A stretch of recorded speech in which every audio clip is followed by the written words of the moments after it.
ஒரு வீட்டோட என்ட்ரி தலைவாசல் அப்படிங்கிறது ரொம்ப ரொம்ப கவனிக்கப்பட வேண்டியது.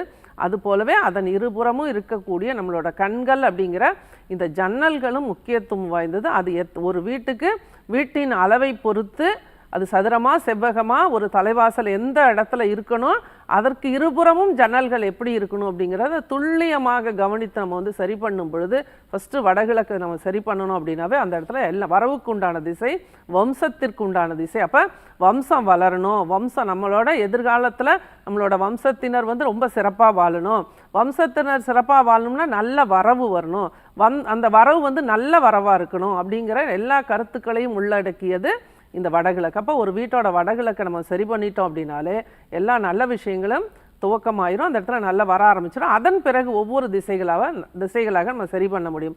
இதில் குறிப்பாக ஆல்ஃபா மைண்ட் பவர் அப்படிங்கிற நம்மளோட ஆழ்மனதின் அற்புத சக்தியை பயன்படுத்தி செயல்படுத்தக்கூடிய ஒரு பகுதி வடகிழக்கு.